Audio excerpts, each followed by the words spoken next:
जीवन में कभी कोई दुखद परिस्थिति आए तो एक राजा की कहानी याद रखना। एक राजा ने एक मंत्री जो सत्संगी थे उनको कहा कि मुझे एक सोने का छल्ला बनवा दो, मैं उसमें उसकी चाबी वाबी रखूँगा अपने साथ।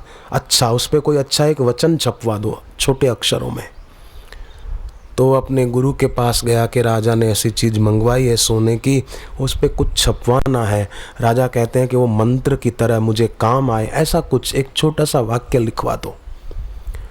तो संत ने कहा कि हाँ बहुत अच्छी बात है, तो राजा को इतना ही लिखवा दो उस सोने के छल्ले पर कि ये भी गुजर जाएगा।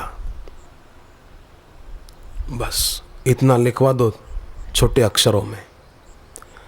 लिखवा कर दे दिया। राजा ने अपने साथ रखा। अच्छा लगा उसको वचन। एक बार कुछ शत्रुओं ने हमला कर दिया अचानक रात के समय, तो राजा को भागना पड़ा।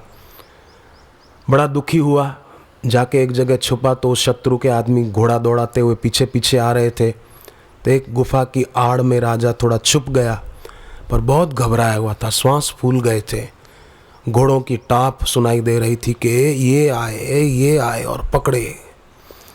डर भी लग रहा था। इतने में वो सोने का छल्ला याद आया, वो निकाला, पढ़ा, ये भी गुजर जाएगा, ये भी गुजर जाएगा, दिस टू विल पास, ये भी गुजर जाएगा। एकदम शांति हो गई। धड़कन जो बढ़ गई थी वो शांत हो गई। बड़ी शांति का अनुभव हुआ। अचानक उसने सुना कि घोड़ों की टाप की आवाज़ वो कम हो गई। लगता है वो दिशा बदलकर कहीं और चले गए। फिर थोड़ी देर के बाद राजा वहाँ से निकला और अपनी फौज बराबर तैयार की और दोबारा आक्रमण कर दिया। राजा जीत गया, शत्रु के ऊपर विजय मिल गई। विजय मिल गई तो प्रजा जय जयकार करने लगी, शोभा यात्रा निकाली जाने लगी विजय की खुशी में। हाथी पर बैठा था राजा।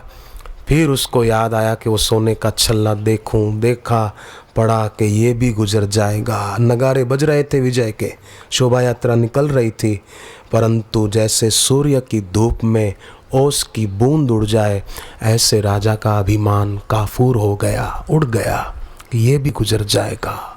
पराजय मिली थी, तब भी ये वचन पढ़ा तो अच्छा हुआ, सफलता मिली। अब सफलता मिली तो मैं अभिमान क्यों करूं, ये भी गुजर जाएगा, सम रहूं, ये भी गुजर जाएगा। तो खास ये बात हमको याद रखनी है कि गुरुदेव ने जो कहा है वो करना है और अपनी ऊर्जा को, अपनी शक्ति को ऊंचा उठाना है। मैं शरीर हूँ, ये भोग का सूत्र है। मैं शरीर नहीं, शरीर ही हूँ, ये योग का सूत्र है। और मेरी एकता ईश्वर से है, ये योग का सूत्र है। गुरु के मत के अनुसार चलने वाला व्यक्ति कैसे सफल होता है? आपको एक भाई की बात बताऊं। गुरुदेव की कृपा का उसने शरीर से दूर होने पर भी दिल से करीबी का कैसा अनुभव किया।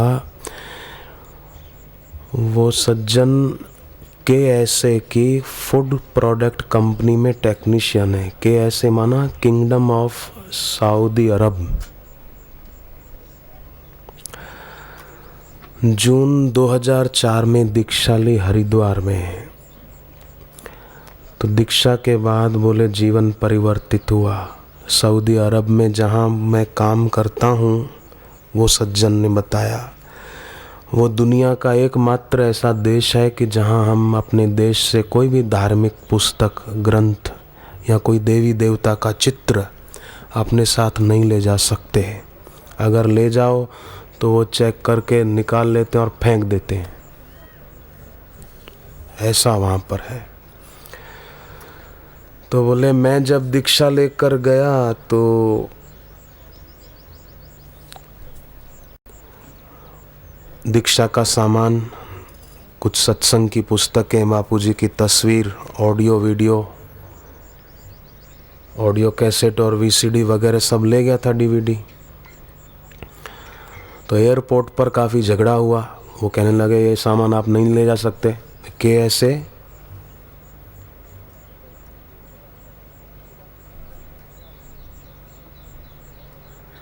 मैंने उनको कहा कि नहीं, मैं तो ले जाऊंगा। और 1995 से बोले मैं वहाँ कंपनी में काम करता हूँ। मैं भी अड़ गया। फिर मैंने कस्टम अधिकारी से बात की, कस्टम सुपरिटेंडेंट से समझाया कि गुरु और तुम्हारे खुदा बोले वो अलग नहीं होते, आप ये तस्वीर देखो जरा, ये कौन है। ऐसा उसको समझाया थोड़ा उनकी भाषा में। और फिर सत्संग की किताबें दिखाई, बोले देखो आप इसमें क्या लिखा है। ऐसी कोई बात तो है नहीं जो आपत्तिजनक हो, ये तो कल्याणकारी बात है। ये बातें, ये वचन तो हिंदू का भी कल्याण करे, मुस्लिम पढ़े उसका भी कल्याण हो, आप पढ़ो ये। तो उन्होंने कुछ देखा और गुरुदेव की तस्वीर देखी और उस साधक ने गुरुदेव का सुमरण करते हुए उसको समझाया तो कस्टम अधिकारी का विचार बदल गया और उसने वो सारा सामान ले जाने की अनुमति दे दी। वो साधक ने मुझे बताया, बोले बापू की तस्वीर ने जादू कर दिया, उसका दिल बदल दिया। नहीं तो बोले देवी देवताओं की तस्वीरें हो और कुछ ऐसा धार्मिक ग्रंथ वगैरह हो तो वो निकाल के सामान में से फेंक देते। इतने वो के ऐसे एयरपोर्ट वाले कड़क नियम उनके बनाए हुए हैं। फिर बोले जहाँ कंपनी में खाने पीने का जो मेस है, सभी को वहीं भोजन करना पड़ता है। अगर कमरे में खाना बनाते हुए कोई पकड़ा जाए तो 6,500 रुपये का जुर्माना एक बार। दूसरी बार खाना बनाते हुए कोई पकड़ा गया अपने रूम में तो 13,000 रुपया दंड, पेनल्टी। और तीसरी बार अगर खाना बनाते हुए पकड़ा जाए तो नौकरी से ही निकाल देते हैं। और मेस में तो मांसाहार बनता था और शाकाहार में मांगूं तो ककड़ी मिलती, थोड़ा सा सलाद मिल जाता, आलू मिल जाते थोड़े, बस। तो बोले मैं फिर भी काम चलाता था कि मुझे ये आहार तो करना ही नहीं है। तो जहाँ रूम में मैं रहता था वहाँ एक और भी आदमी रहता था।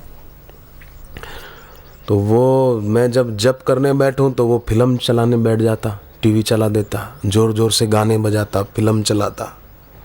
और मेरा जहाँ फल फ्रूट रखा हुआ होता तो वहाँ उसमें अंडे रख देता, उसके साथ में मेरा फल फ्रूट वो अशुद्ध कर देता। तो मैं उसको समझाता था, हालांकि मैंने उसको बोले मदद की थी, उसको इतना ऊंचा उठाया और वो मेरा ही विरोध करता था। उसको अच्छा नहीं लगता था कि मैं जप करूं, भक्ति करूं, ध्यान करूं। मैं भी डरता नहीं था, गुरुदेव का जप ध्यान करता रहता था। तो मुझे जप के प्रताप से दूसरा अच्छा कमरा मिल गया अकेले के लिए, कंपनी की तरफ से ही, और जहां मैं बिना रुकावट के ध्यान साधना कर सकता था।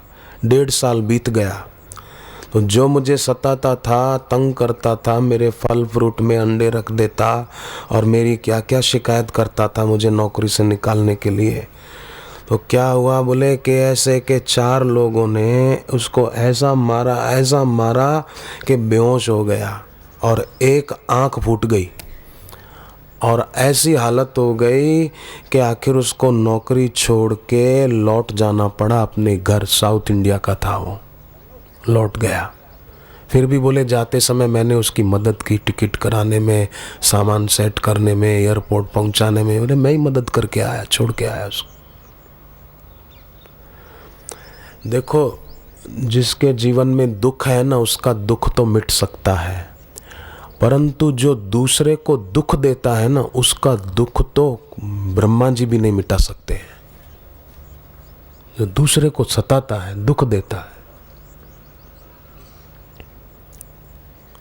निर्दोष आदमी पर दोष लगाता है,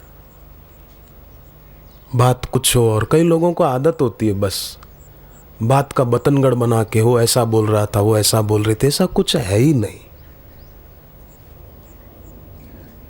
भक्ति करने वाले, सेवा करने वाले, नाम जप करने वालों में जब द्वेष बढ़ता है तो ये द्वेष सिद्ध करता है कि अंतःकरण मलिन है, अशुद्ध है। नहीं तो जहां गुरु के लिए अनुराग आता है वहां से द्वेष हट जाता है। अगर सचमुच में गुरु के लिए अनुराग है तो किसी के लिए द्वेष होगा ही नहीं, और अनर्गल बातें किसी के लिए बकवास करने की रुचि नहीं होगी, रुचि नहीं होगी। रुचि होती है तो समझो अभी जो पटरियां बिछी हुई है पहले की वो हटी नहीं है। जैसे ट्रेन वहीं जाती है जहाँ पटरियां बिछी हुई है, ऐसे ही मन वहीं जाता है जहाँ पटरियां बिछी हुई है। राग और द्वेष की पटरियां पता नहीं क्यों उठाने की इच्छा ही नहीं होती, क्योंकि फिर उनकी गाड़ी कहाँ जाएगी। बोले पटरियां हटा देंगे तो भले पड़ी, ट्रेन ले जाने के लिए कुछ तो चाहिए। तो भक्त जो होता है बुद्धिमान, वो हमेशा ये बात ध्यान में रखता है कि एक बीज अगर वृक्ष हो सकता है तो दूसरा भी हो सकता है। भक्त जानता है कि शराब पीना बुरा है, परंतु वो शराब बोतल की शराब से भी ज़्यादा बुरी है। पद की, प्रतिष्ठा की, अहंकार की, मैं कुछ हूँ, मैं कुछ हूँ, मेरा नाम हो, मेरा ही नाम हो, मेरे कोई जाने, मेरे नंबर बढ़े। तो ऐसा जो सोचता है ना, वो तो समझो शराबी से भी ज़्यादा गया बीता आदमी है। शराबी अच्छा बोतल की शराब पीता है ना, ऐसे आदमी से शराबी से भी बदतर आदमी है वो, जो किसी को सताता है। और जो सेवा करने में मानता है, किसी का भला हो, कल्याण हो, ऐसे में जो मानता है तो उसका कल्याण तो स्वतः हो जाता है। तो फिर से कहूँ, बाहर से कोई कैसी भी डिग्रियाँ, पद, प्रतिष्ठा पाले और उसके मद में मदान्ध हो जाए, तो वो आदमी याददाश्त का अच्छा होना और बुद्धि का अच्छा होना ये पर्यायवाची नहीं है। बुद्धि का अच्छा होना तब माना जाएगा जब बुद्धि में किसी के लिए द्वेष नहीं, गुरु के लिए अनुराग है बस। और रही बात जो घर में रहते हैं, उनको भी चाहिए कि कोई हमसे दानवता का व्यवहार करे तो हम मानवता का करें। अपने आप यमदूत को जो करना होगा वो करेगा, अपने को जो करना है, अपन यमदूत तो है नहीं, अपने को जो करना है वो अपन करे। कोई बिगड़ा हुआ स्वभाव है तो उसके लिए वड़दादा की परिक्रमा करके जल ले जाएं, वो जल सुबह जप करके जल में देखें और वो जल उनको पिलाया करें। तो इससे आपकी शुभकामना, वड़दादा का पवित्र जल, आपका शुभ संकल्प, वो उसके स्वभाव में परिवर्तन लाए बिना नहीं छोड़ेगा। कितनी महिमा गाऊं, कितना करूं सत्कार, कितनी महिमा गाऊं, कितना करूं सत्कार, कितनी महिमा गाऊं, कितना करूं सत्कार, कितनी महिमा गाऊं, कितना करूं सत्कार। एक है जीवा मेरी, एक है जीवा मेरी, तेरे गुण है बेशुमार, कितनी महिमा गाऊं, कितना करूं सत्कार, कितनी महिमा गाऊं, कितना करूं सत्कार।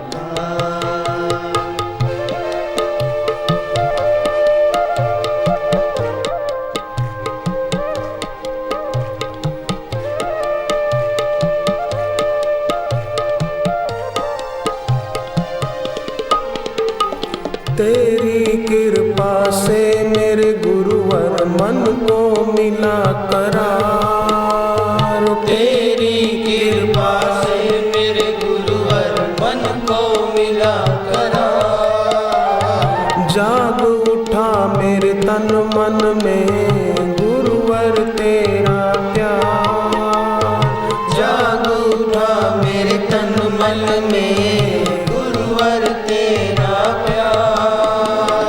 तू दाता है सबका गुरुवर, तू दाता है सबका गुरुवर, तू ही तारणहार, कितनी महिमा गाऊं, कितना करूं सत्कार, कितनी महिमा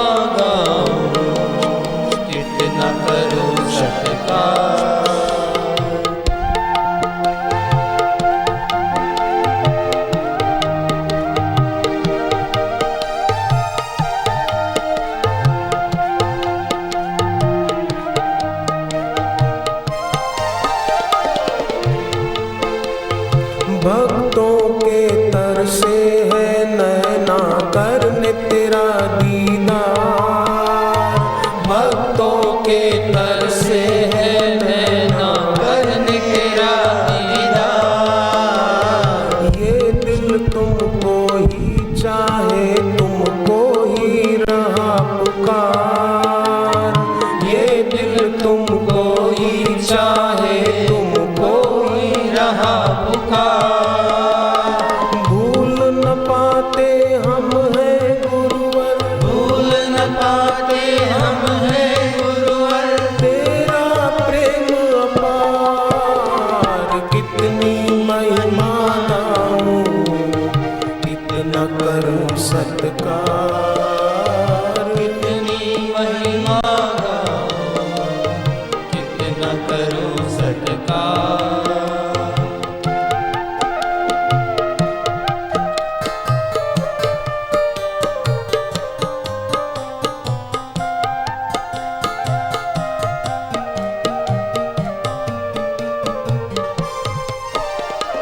तेरा भक्त न हिम्मत हारे, दुख हो चाहे हजार। तेरा भक्त न हिम्मत हारे, दुख हो चाहे हजार। तुमसे ही खुशियाँ सारी, तुमसे ही है बहार, तुमसे ही खुशियाँ सारी, तुमसे ही है बहार।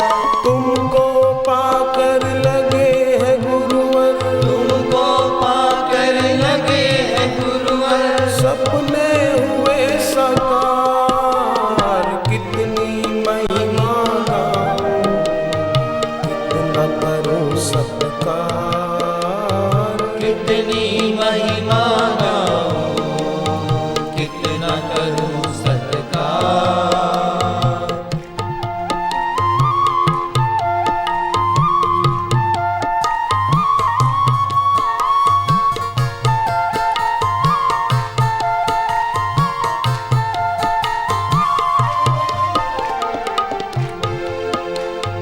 आएगा जब मौत का झटका, सब देंगे विसार।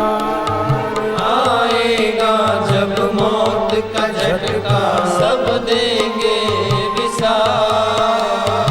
बिखरेंगे रिश्ते और नाते, टूटेंगे सब तार। बिखरेंगे रिश्ते और नाते, टूटेंगे सब तार। तुम ही एक हमारे गुरुवर, तुम ही एक हमारे गुरुवर, मिथ्या है संसार। कितनी महिमा गाऊं, कितना करूं सत्कार, कितनी महिमा गाऊं, कितना करूं सत्कार।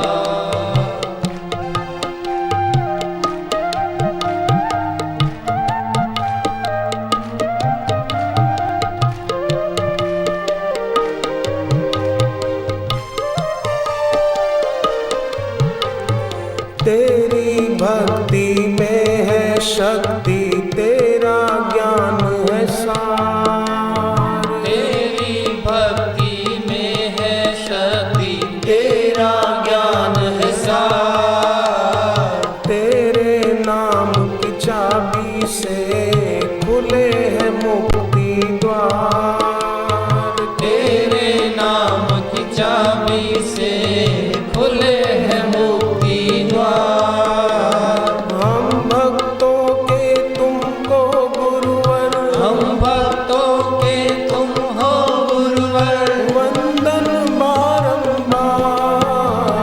कितनी महिमा गाऊं, कितना करूं सत्कार, कितनी महिमा गाऊं, कितना कर